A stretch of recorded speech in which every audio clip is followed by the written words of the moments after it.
I thought that it would be a lot easier than what it was. In a salon, in a working environment, I can't walk around half asleep. I've got to present myself, I've got to keep on my toes. Well, in my job, you need good math skills, people skills and English skills. And if you don't concentrate through school like I did, you're going to struggle. And the more you get out of school, the easier your apprenticeship's going to be. I think that you definitely need to make an effort at school, because eventually one day it is going to work in with what you have to do. I mean, builders, they use maths all the time. You might not want to do it, but if you want to be a builder, you maybe need to suck it up and do it. I mean, hairdressers, they use science.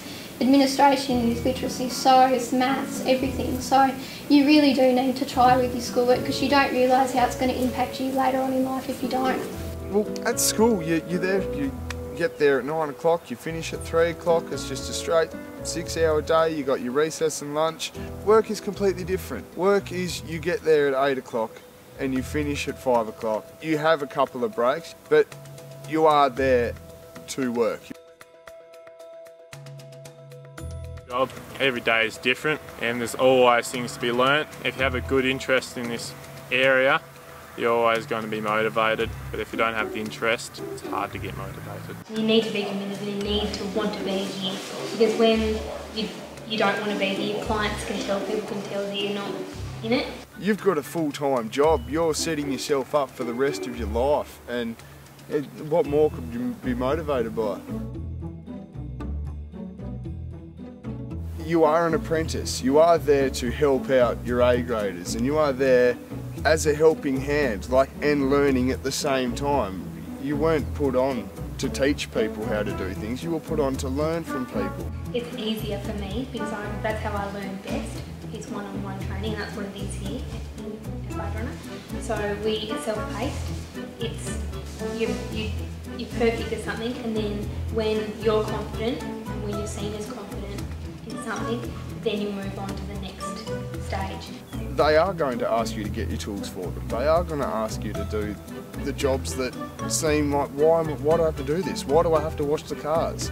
Because you're an apprentice, it happens. But at the end of it, you're going to have your apprentices and you're going to be able to tell them to wash your car. It's a circle of life. Working with an older workforce, you've sort of got to try and fit in with how they communicate things. Whereas I may be inclined to send an email about something, they would actually prefer for you to get up and speak to them in person. So you've just got to try and look at where you are and what you need to do to get the best outcome for the company.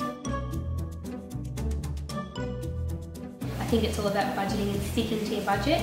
It is a limited amount of money that you have each week, but it's enough to live on if you budget.